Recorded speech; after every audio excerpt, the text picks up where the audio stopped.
नमस्कार दोस्तों, स्वागत है आपका हमारे YouTube चैनल द अर्थ में। दोस्तों आज बात करते हैं कक्षा 10 के चैप्टर परिवहन तथा संचार की, जिसके अंतर्गत अपन ने परिवहन की परिभाषाओं का अध्ययन किया था, संचार की परिभाषा का अध्ययन किया था। फिर बात की थी कि कब से परिवहन के साधनों का जो विकास है वह शुरू हुआ था। उसके बाद अपन ने परिवहन के साधनों का वर्गीकरण किया था, अलग अलग भागों में बांट के इसका अध्ययन अपन करने वाले हैं। उसके बाद अपन ने परिवहन के महत्व की बात की, स्थल परिवहन के बारे में जाना। आज अपन स्थल परिवहन के पहले भाग 3 भागों में बांटा था, सड़क मार्ग या सड़क परिवहन, रेल परिवहन तथा पाइपलाइन परिवहन। उसका पहला भाग पढ़ेंगे अपन सड़क परिवहन। सड़क परिवहन। दोस्तों अगर आपको हमारा वीडियो पसंद आए तो ज्यादा से ज्यादा लाइक शेयर तथा सब्सक्राइब जरूर करें। दोस्तों बात करते हैं सड़क परिवहन। अगर भारत में सड़क परिवहन की स्थिति देखें अपन तो भारत में लगभग 3.3 लाख जो किलोमीटर जो क्षेत्र है उस पे सड़कों का क्या है, जाल है। किसका जाल है? सड़कों का जाल। यानी भारत के कुल क्षेत्रफल के 3.3 लाख किलोमीटर क्षेत्र पे सड़कों का जाल है वह फैला हुआ है। किसका जाल फैला हुआ है? सड़कों का जाल फैला हुआ है। इस सड़कों की जाल की दृष्टि से अगर देखा जाए तो भारत विश्व में दूसरे स्थान पर है।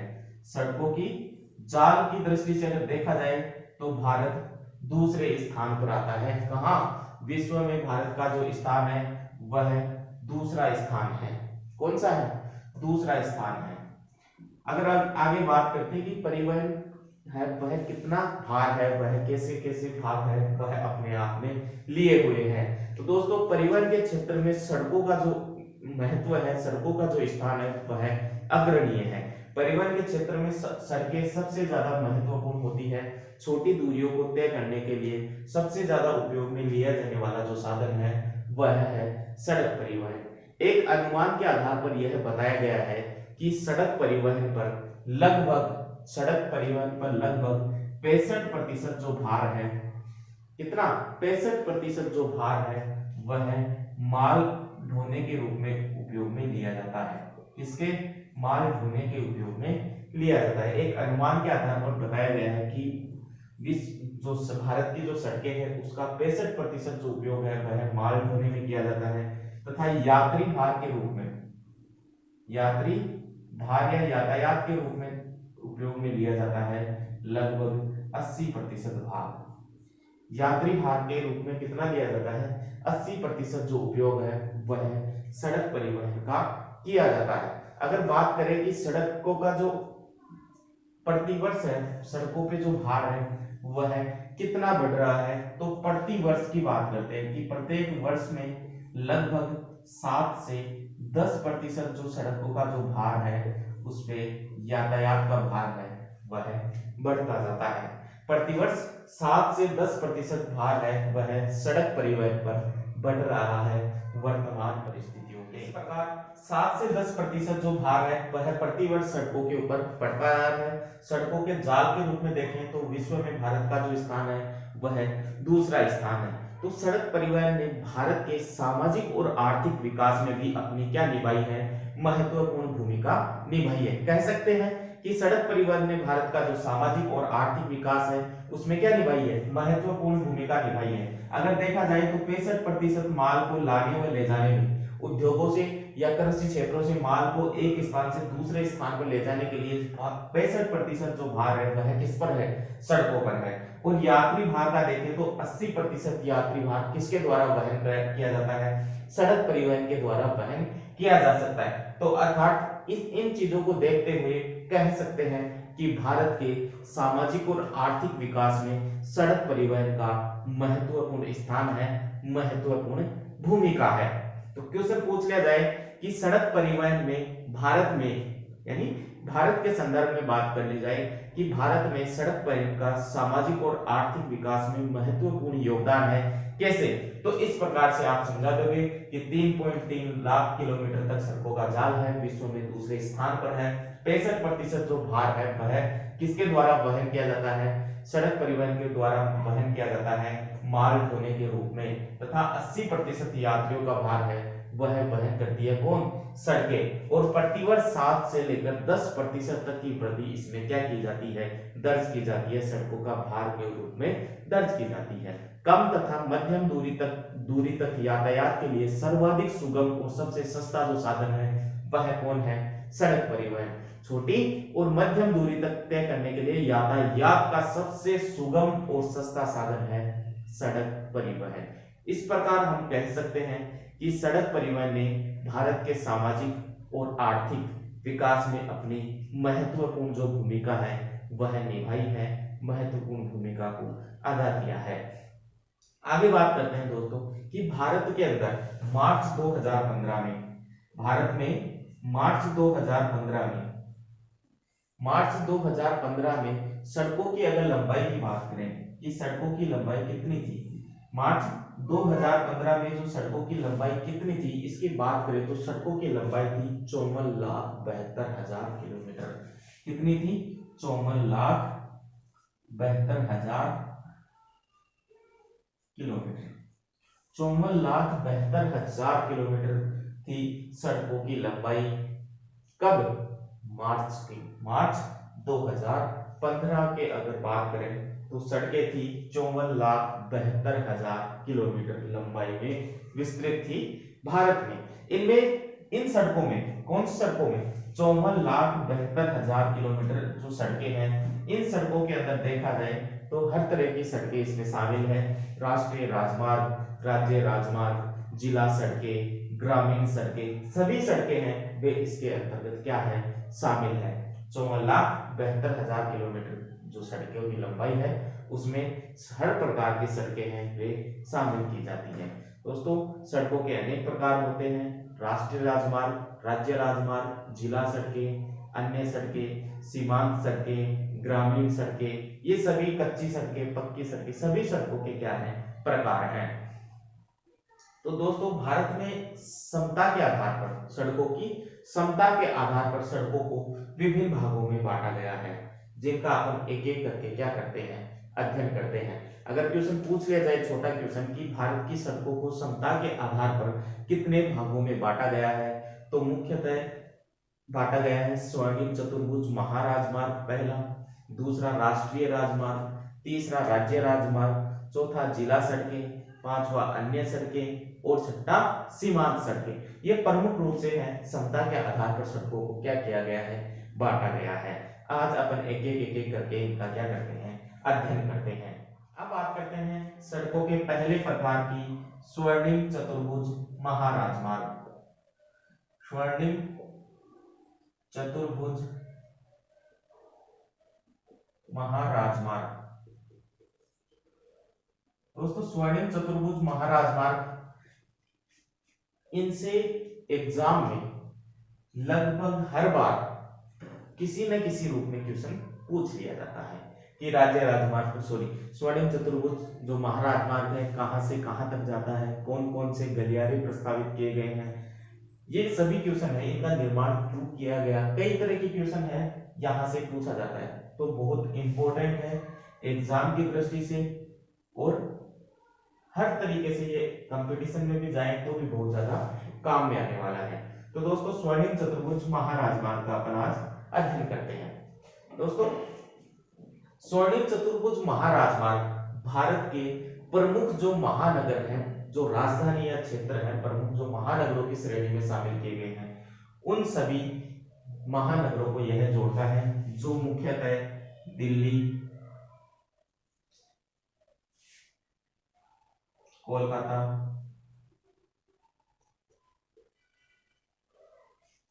चेन्नई, मुंबई, इनको जोड़ता है। दिल्ली, कोलकाता, चेन्नई और मुंबई, इन चारों महानगरों को आपस में जोड़ने का काम कौन करता है, स्वर्णिम चतुर्भुज महाराजमार्ग। दोस्तों यह महाराजमार्ग दिल्ली से प्रारंभ होकर, कहां से, दिल्ली से प्रारंभ होकर कोलकाता, कोलकाता से चेन्नई चेन्नई से मुंबई, और मुंबई से वापस कहाँ आता है, दिल्ली तक आता है। अगर भारत के मैप में देखें कि कहां से कहां तक जाता है, तो भारत के मैप में अपन देखते हैं, देखो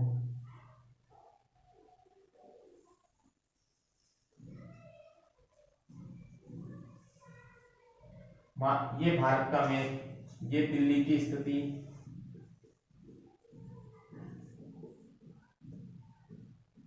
ये कोलकाता,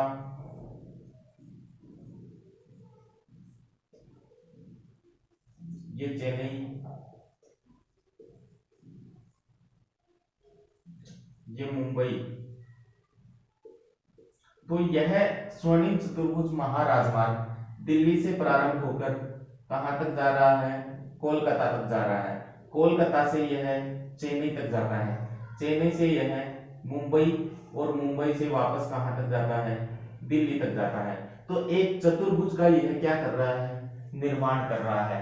इसे स्वर्णिम चतुर्भुज महाराजमार्ग कहा जाता है, जो दिल्ली से प्रारंभ होकर कहां तक जाता है, कोलकाता तक, कोलकाता से जाता है चेन्नई तक, चेन्नई से जाता है मुंबई तक, और मुंबई से जाता है वापस दिल्ली तक। तो इस प्रकार यह चार बड़े जो महानगर हैं भारत के, उनको आपस में जोड़ने का क्या करता है, कार्य करता है। यह 6 लेन का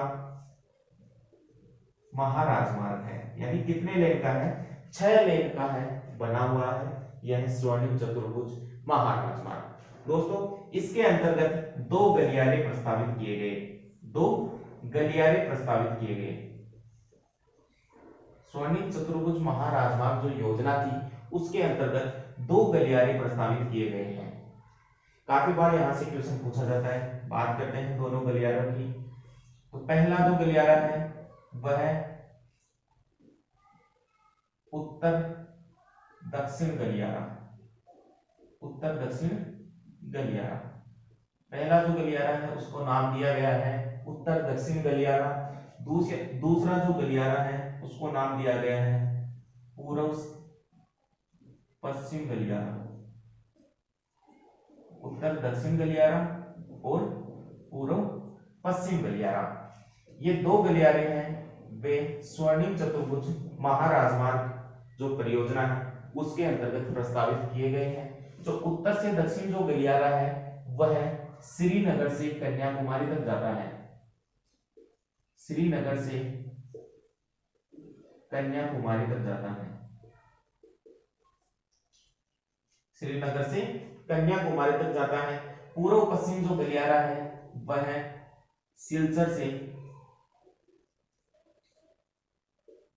पोरबंदर तक जाता है, सिलचर से पोरबंदर तक जाता है।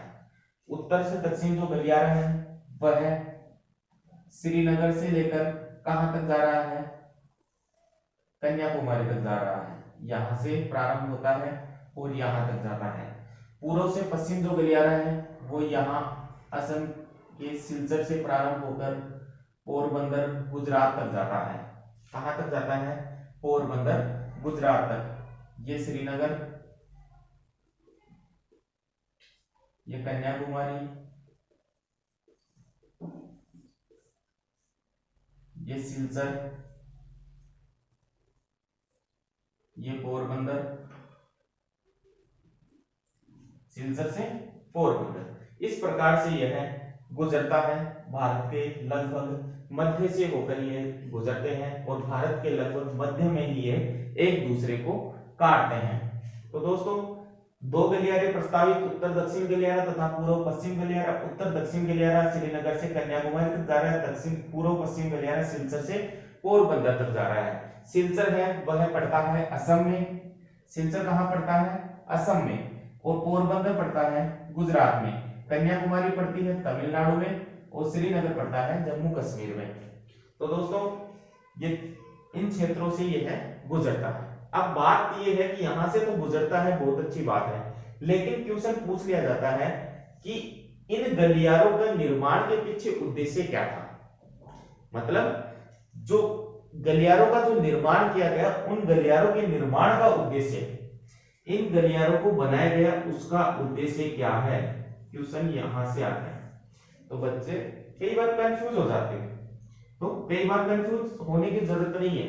अब एक बात बताओ, दिल्ली से कोलकाता, कोलकाता से चेन्नई, चेन्नई से मुंबई, मुंबई से वापस दिल्ली जा रहा है स्वर्णिम चतुर्भुज महाराजमार्ग। इसके अंदर अगर अपन को चेन्नई जाना हो तो अपन कैसे जाएंगे? दिल्ली से कोलकाता, कोलकाता से चेन्नई, ऐसे तो जाएंगे।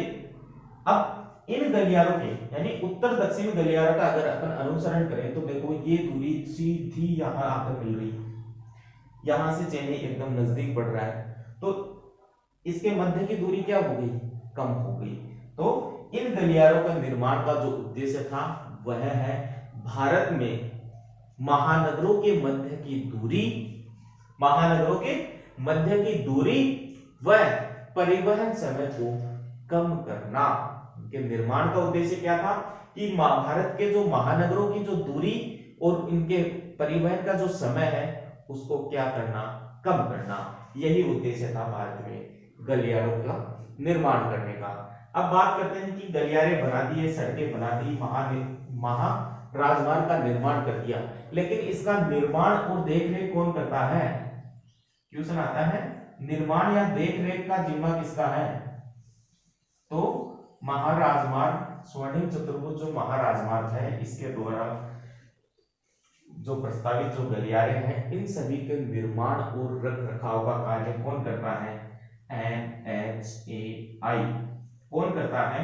NHAI करता है। NHAI का पूरा नाम है भारतीय राष्ट्रीय राजमार्ग प्राधिकरण। भारतीय राष्ट्रीय राजमार्ग प्राधिकरण, national highway authority of India limited.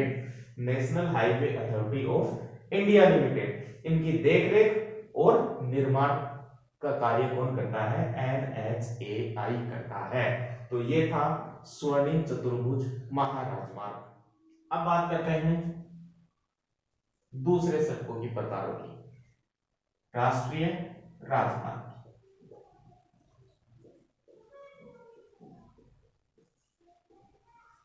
National highway,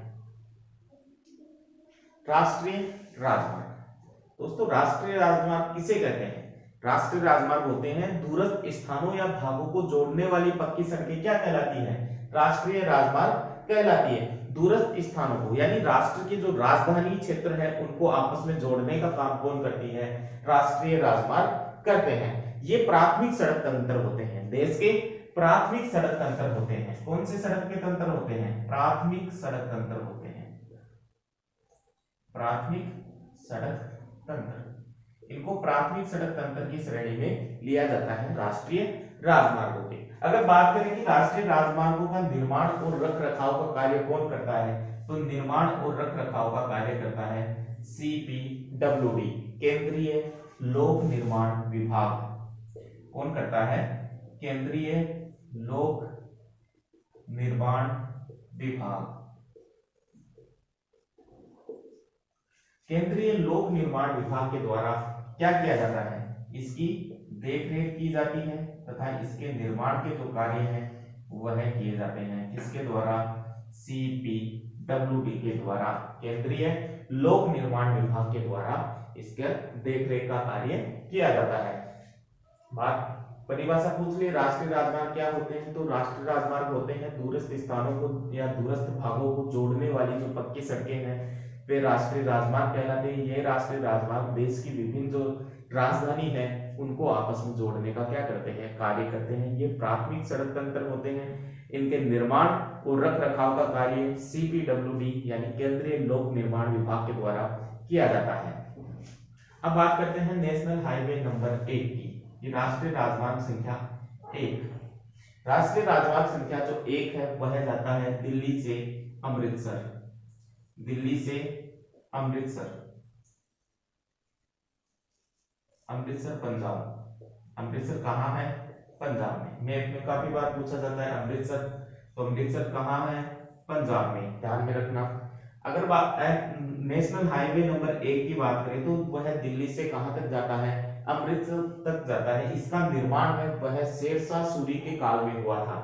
किसके काल में हुआ था? शेरशाह सूरी के काल में हुआ था, उनके द्वारा ही करवाया गया था, इसलिए इसे शेरशाह सूरी मार्ग भी कहा जाता है। क्या कहा जाता है? शेरशाह सूरी मार्ग। तो नेशनल हाईवे का अन्य नाम क्या हो गया? शेरशाह सूरी मार्ग। ध्यान में रखना, काफी बार एग्जाम में छोटे क्वेश्चन के रूप में पूछा जाता है। दोस्तों, राष्ट्रीय राजमार्गों की अगर बात करें तो 11वीं पंचवर्षीय योजना के दौरान क्या किया गया था? राष्ट्रीय राजमार्गों का निर्माण किया गया था। कौन सी पंचवर्षीय योजना के दौरान? 11वीं पंचवर्षीय योजना के दौरान। दोस्तों, 11वीं पंचवर्षीय योजना में नेशनल हाईवे विकास का जो कार्यक्रम था वह शुरू किया गया था और उसके अंतर्गत 2 से 4 लेन के जो राष्ट्रीय राजमार्ग है उनका क्या किया गया था? निर्माण किया गया था। क्वेश्चन पूछ ले कि 2 से 4 लेन, 2 से 4 लेन के जो राष्ट्रीय राजमार्ग है उनके विकास का जो कार्यक्रम है कौन सी पंचवर्षीय योजना के दौरान चलाया गया? तो 11वीं पंचवर्षीय योजना के दौरान क्या चलाया गया? विकास कार्यक्रम चलाया गया। राष्ट्रीय राजमार्ग विकास कार्यक्रम चलाया गया था, जिसमें सड़कों को या नेशनल हाईवे को 2 से 4 लेन का बनाया गया था। इसी 11वीं पंचवर्षीय योजना के दौरान कार्यक्रम चलाया गया था प्रधानमंत्री ग्राम सड़क योजना। कौन सा कार्यक्रम चलाया गया था? प्रधानमंत्री ग्राम सड़क योजना। प्रधानमंत्री ग्राम सड़क योजना कार्यक्रम चलाया गया कौन सी पंचवर्षीय योजना के दौरान? 11वीं पंचवर्षीय योजना में। कौन सी योजना में? 11वीं पंचवर्षीय योजना में कार्यक्रम चलाया गया था प्रधानमंत्री ग्राम सड़क योजना, जिसके अंतर्गत क्या किया गया था कि 100 की जनसंख्या वाले, यानी जिन ग्रामीण क्षेत्रों की जनसंख्या है वह 100 है, तो 100 की जनसंख्या वाले सभी गांवों और 500 की जनसंख्या वाले सभी पर्वतीय जो क्षेत्र के गांव है उनको सड़कों से जोड़ा जाए। किससे जोड़ा जाए? सड़कों से, सड़कों से जोड़ा जाए। 100 तो गांव यानी ग्रामीण क्षेत्र जिनकी जनसंख्या कितनी हो? 100 हो, और 500 ऐसे क्षेत्र, पहाड़ी क्षेत्र। कौन से क्षेत्र? पहाड़ी या पर्वतीय क्षेत्र जिसकी जनसंख्या 500 हो, तो इन सभी क्षेत्रों को किससे जोड़ा जाए? सड़कों से जोड़ा जाए।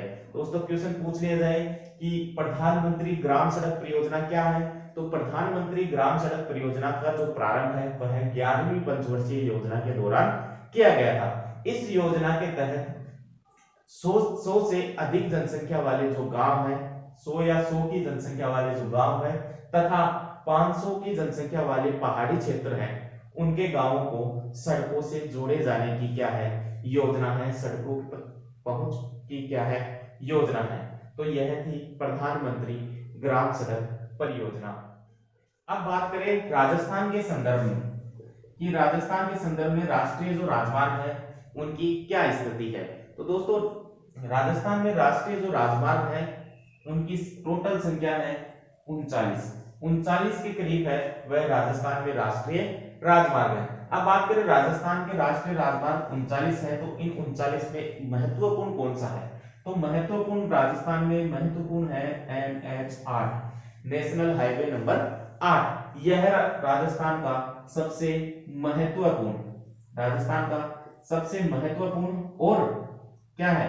व्यस्त, सबसे महत्वपूर्ण और व्यस्त राष्ट्रीय राजमार्ग कौन सा है? NH8। यह राजस्थान का सबसे महत्वपूर्ण और सबसे व्यस्त है। अगर बात करें इसकी कि राजस्थान में यह कितनी लंबाई तक विस्तृत है, तो यह राजस्थान में 685 किलोमीटर की लंबाई तक गुजरता है। राजस्थान में इसकी लंबाई है 685 किलोमीटर, जो कहां से कहां तक जाता है? दिल्ली से जयपुर, जयपुर से अजमेर, अजमेर से उदयपुर, दिल्ली से जयपुर, जयपुर से अजमेर, अजमेर से उदयपुर और उदयपुर से सीधा मुंबई तक यह जाता है। कौन सा? National highway number 8। यह राजस्थान का महत्वपूर्ण राष्ट्रीय राजमार्ग है और सबसे व्यस्त राष्ट्रीय राजमार्ग है, जिसकी लंबाई 685 किलोमीटर है, जो दिल्ली से जयपुर, जयपुर से अजमेर, अजमेर से उदयपुर और उदयपुर से कहां तक जाता है? मुंबई तक जाता है। तो सबसे महत्वपूर्ण। अगर बात करें कि सुरक्षा की दृष्टि से कौन सा महत्वपूर्ण है, तो राजस्थान में सुरक्षा की दृष्टि से सबसे महत्वपूर्ण है NH-11, जो सुरक्षा की दृष्टि से सबसे महत्वपूर्ण राजमार्ग माना जाता है राजस्थान का। सुरक्षा की दृष्टि से सबसे महत्वपूर्ण जो राष्ट्रीय राजमार्ग है वह है राष्ट्रीय राजमार्ग संख्या 11, जो वर्तमान में इसका नाम NH-52 कर दिया गया है। वर्तमान में इसका नाम बदलकर NH-52 कर दिया गया है। यह आगरा से भरतपुर, भरतपुर से दौसा, दौसा से जयपुर, जयपुर से सीकर और सीकर से बीकानेर तक जाता है। कहां तक जाता है? आगरा से भरतपुर, भरतपुर से दौसा, दौसा से जयपुर और जयपुर से सीकर और सीकर से बीकानेर तक यह जाता है। NH-11 जो सुरक्षा की दृष्टि से राजस्थान का सबसे महत्वपूर्ण राष्ट्रीय राजमार्ग है, राष्ट्रीय राजमार्ग संख्या 11 है। दोस्तों आज के लिए इतना ही। आगे की क्लास में अपन बात करने हैं अन्य जो राजमार्ग बच गए, जिला सड़कें बच गई, सीमांत सड़कें बच गई, उनके बारे में अपन अध्ययन करने वाले हैं। उम्मीद करता हूं आपको हमारा वीडियो पसंद आया होगा, तो ज्यादा से ज्यादा लाइक शेयर तथा सब्सक्राइब जरूर करें। धन्यवाद। जय हिंद, जय भारत।